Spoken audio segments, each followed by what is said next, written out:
बनी वृषभानु नंदिनी आज, भूषण बसन विविध पहिरे तन, पिय मोहन हित साज। हाव भाव लावण्य भ्रिकुटी, लट हरत जुबति जन पाज। ताल भेद ओं घर सुर सूचत, नूपुर किंकिणी बाज। नव निकुंज अभिराम श्याम संग, नीको बनियो समाज। जय श्री हित हरिवंश विलास रास जुत, जोरी अविचल राज। भूमिका। इस सुंदर पद का संबंध एक ऐतिहासिक घटना के साथ है। श्री राधा वल्लभ जी के पुराने मंदिर, जिसे औरंगजेब ने तोड़ा था, का निर्माण कराने वाले श्री सुंदरदास कायस्थ के सामने श्री हित हरिवंश के ज्येष्ठ पुत्र श्री वनचंद्र गोस्वामी ने मंदिर निर्माण की आज्ञा देते समय यह शर्त रखी थी कि जिस दिन श्री जी तुम्हारे द्वारा निर्मित मंदिर में विराजेंगी, उससे ठीक 1 वर्ष बाद तुम्हारी मृत्यु हो जाएगी।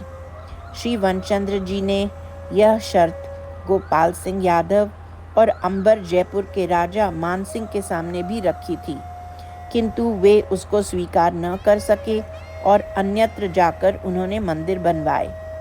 सुंदरदास जी ने इस शर्त को सहर्ष स्वीकार कर लिया और 1 वर्ष के श्री जी के पूरे उत्सव करने के बाद जब वही कार्तिक शुक्ला त्रयोदशी का दिन आया तो उनके शरीर छूटने की बेला उपस्थित हो गई।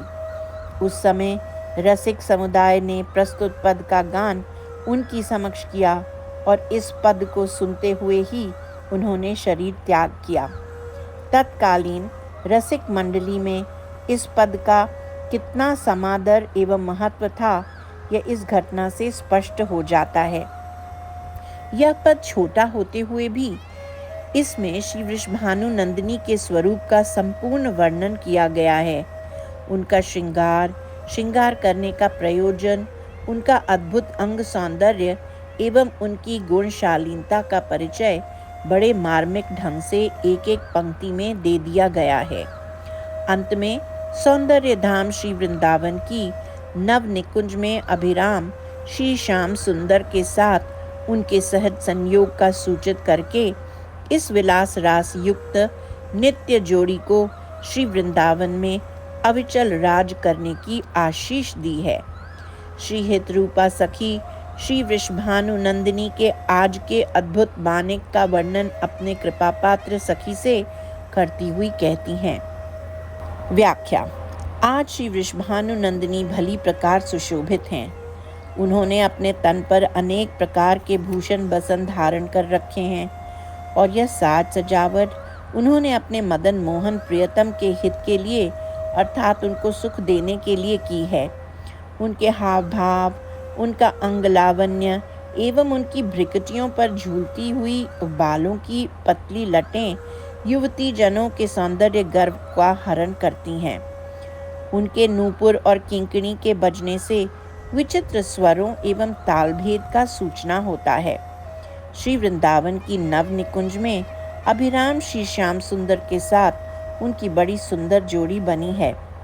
सखी भावापन्न श्री हित हरिवंश युगल को आशीष देते हुए कहते हैं कि रास विलास से युक्त यह अद्भुत जोड़ी श्री वृंदावन में अविचल रूप से राज करते रहें। देखी सखी राधा प्रिय केली, ये दो खोरी खिरक गिरि गहबर, विहरत कुंवर कंठ भुज मेली। यह दो नवल किशोर रूप निधि, विटप तमाल कनक मानो बेली। अधर अदन चुंबन परिरंबन, तन पुलकित आनंद रस झेली। पटबंधन कंचुकी कुछ परसत, कोप कपट निरखत कर पेली। जय श्री हित हरिवंश लाल रस लंपट, धाई धरत उर बीच सकेली। भूमिका। इस पद के साथ भी एक ऐतिहासिक घटना जुड़ी हुई है। संप्रदाय के आरंभ काल से ही राधा वल्लभीय रसिकों का आग्रह श्री वृंदावन के अखंड वास के लिए रहा है। नेही नागरी दास जी का नाम आरंभ के रसिक महानुभावों एवं वाणीकारों में प्रसिद्ध है।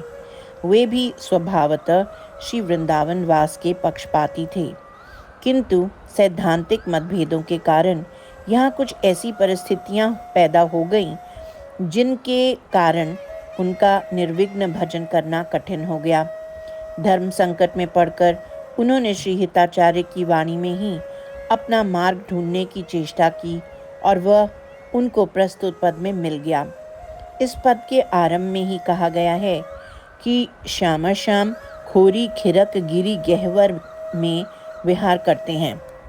इस बात से संकेत ग्रहण करके उन्होंने बरसाने को अपना स्थायी निवास स्थल बना लिया और जीवन पर्यंत वहीं रहे। इस पद में हित 84 के अन्य पदों की भांति श्री श्यामा श्याम की निकुंज केली का विशद वर्णन है, किंतु इस केली को श्री वृंदावन में सीमित न रखकर संपूर्ण ब्रज प्रदेश में फैला दिया गया है। इससे जहाँ एक ओर श्यामा श्याम की केली को विस्तृत भूमिका मिल जाती है, वहाँ दूसरी ओर ब्रजलीला और निकुंज लीला का पुराना द्वंद्व खड़ा हो जाता है और इसको लेकर हित 84 के सब टीकाकार परेशान हैं। हमारी राय में ब्रज लीला और निकुंज लीला का भेद स्थान को लेकर नहीं है, भाव को लेकर है। ब्रज लीला में कांता भाव है, निकुंज लीला में सखी भाव है।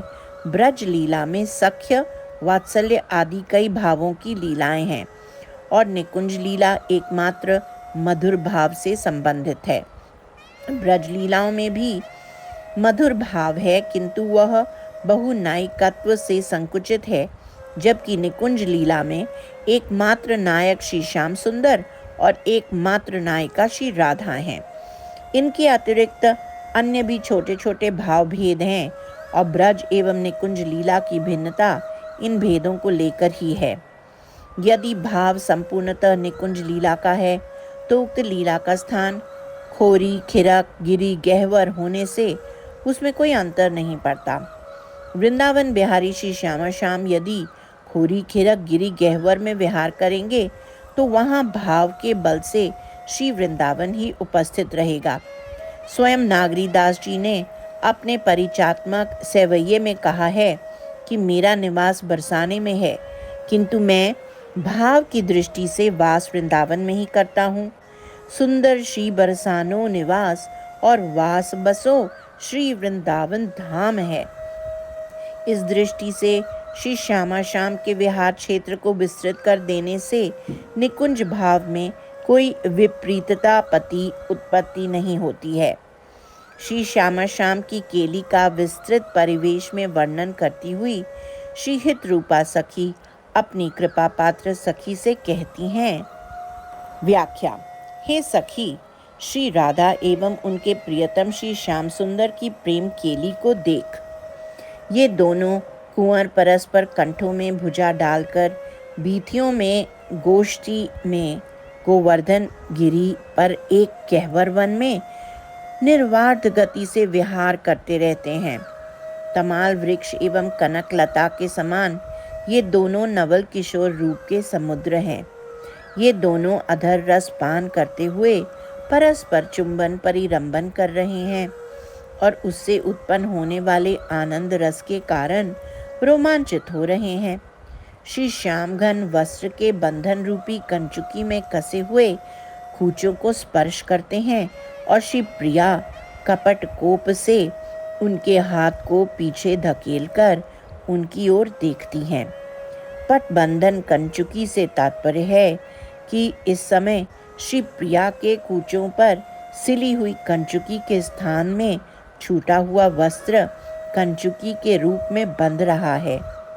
सखी भावापन श्री हित हरिवंश कहते हैं कि रसलोभी श्री श्यामघन श्री प्रिया को गहक कर अपने हृदय के मध्य में समेट लेते हैं।